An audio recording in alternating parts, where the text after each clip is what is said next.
En este vídeo vamos a presentar el concepto de formato de instrucción.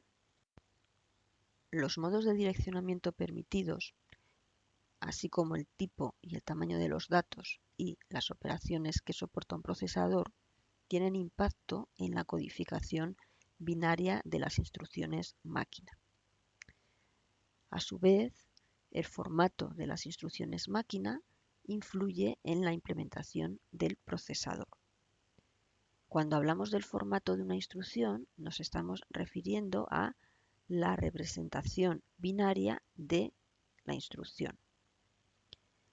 En general, el formato de una instrucción indica cuál es el significado de cada uno de los bits que forman la instrucción.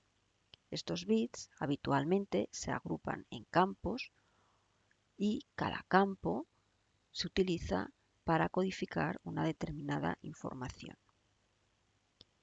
La información que se contiene en una instrucción, en una instrucción máquina, habitualmente es la siguiente. Por un lado, el código de operación que nos indica qué operación va a ejecutar esa instrucción. También se pueden codificar los sistemas de representación que se utilizan para cada uno de los operandos, aunque es muy habitual que esta información vaya implícita en el código de operación. También es necesario indicar la ubicación de los operandos de entrada y, en el caso de que se produzca un resultado, es necesario indicar dónde se va a dejar el resultado de la instrucción. Una vez que se acabe de ejecutar esa instrucción, es necesario ejecutar otra instrucción. Por lo tanto, también puede ser necesario codificar cuál es la dirección de la siguiente instrucción que se tiene que ejecutar, aunque habitualmente esta información viene implícita en la propia instrucción. No todas las instrucciones de un computador tienen el mismo formato, o lo que es lo mismo, dentro de una máquina podemos tener distintos formatos de instrucciones y las distintas instrucciones del repertorio de ese computador seguirán uno de los posibles formatos. Las longitudes de los formatos ocupan habitualmente uno o varios bytes, es decir, no se usan tamaños arbitrarios, intermedios, por ejemplo. No tendría sentido que una instrucción ocupara, pues yo que sé, por ejemplo, 27 bits. También se utilizan estrategias que permiten acortar la longitud de los formatos. Y en esta línea, pues por ejemplo, la dirección de la siguiente instrucción a ejecutar casi siempre es implícita, no hace falta decirla explícitamente. Las decisiones que se toman en cuanto a las operaciones y los modos de direccionamiento disponibles en un computador tienen un impacto directo en la longitud que van a ocupar los programas y también en la implementación del procesador, puesto que el procesador tendrá que ser capaz de decodificar y ejecutar eficientemente las instrucciones. Como ya hemos dicho anteriormente, el formato de una instrucción se divide en campos y cada campo tiene un significado propio. Cada uno de estos campos no es nada más que una agrupación de bits. En general, los campos típicos en los que se suele dividir una instrucción son el código de operación, que es indicativo de la operación que va a realizar la instrucción. Pueden tener un modificador que complementa al código de operación y puede indicar alguna información adicional y luego tendrán los operandos necesarios para esta instrucción. En este caso vemos que tenemos un operando 1 y un operando 2, que son operandos orígenes, operandos fuente, y un tercer operando que es el resultado. Estos operandos podrán a su vez llevar uno o varios campos. Pueden tener especificadores de dirección si es necesario asociar este especificador a cada uno de los operandos y dependiendo del modo de direccionamiento de cada uno de estos operandos, pues necesitarán una información u otra. Pueden necesitar un campo de registro o pueden necesitar un campo de inmediato o pueden necesitar un campo registro y desplazamiento. El código de operación habitualmente va codificado en un único campo. Suele ir al comienzo de la instrucción y, dado un código de operación, ya se sabe cuál es el formato de instrucción y cuál es la longitud y el sistema de representación de los operandos con los que trabaja esa instrucción. Hay veces que es necesario asociar algún campo modificador a cada uno de los operandos, pero en general con el código de operación ya sabemos el formato de la instrucción máquina y el tipo y la longitud de los operandos.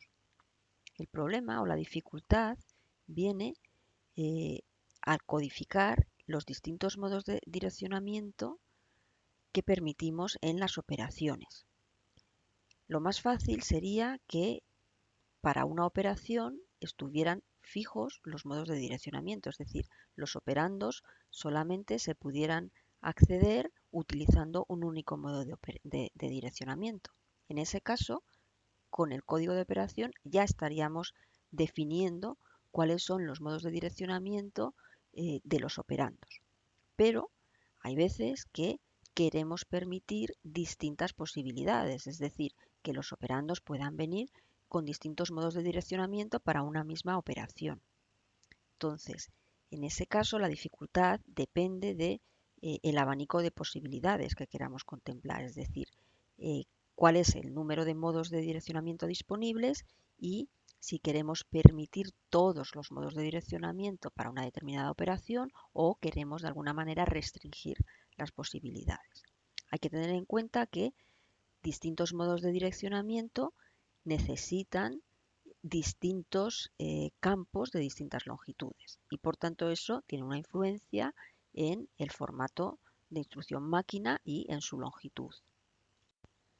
A la hora de codificar las instrucciones, el número de registros y el número de modos de direccionamiento tienen un impacto significativo en el tamaño de las instrucciones. Hay que pensar que en una instrucción es habitual que aparezca varias veces codificado un campo de registro o un campo de especificador de direccionamiento. De hecho, en una instrucción se suelen dedicar más bits a codificar números de registro que a codificar el código de operación. El diseñador, por tanto, tiene que llegar a un compromiso entre distintos deseos. Por un lado, el deseo de tener el máximo número posible de registro y de modos de direccionamiento. Esto afecta al tamaño de el campo con el cual codificamos el número de registro y el modo de direccionamiento. Cuantos más registros tengamos, más bits vamos a necesitar para codificar el número de registro. Hay que evaluar y tener en cuenta el impacto que tiene el tamaño de ese campo registro y de esos campos de especificador de dirección en la longitud media de las instrucciones, porque eso va a afectar directamente al tamaño que van a tener los programas. Por otro lado, el formato de instrucciones está directamente relacionado con el control, con el diseño del control, y normalmente se desea tener un control lo más sencillo posible.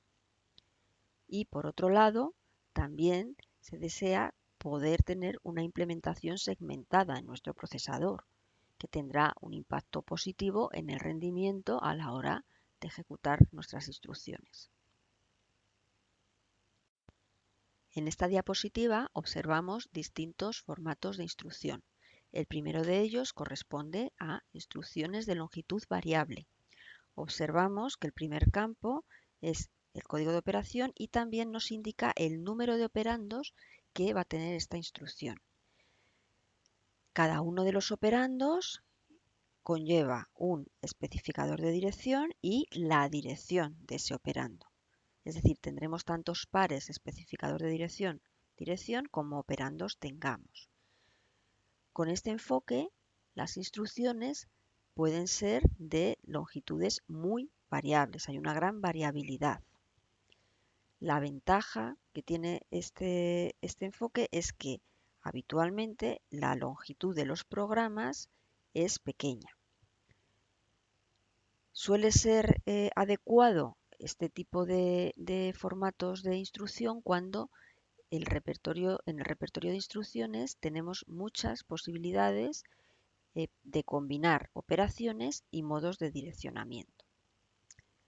En el polo opuesto tenemos los formatos de instrucción de longitud fija, que es lo que viene representado en el apartado B.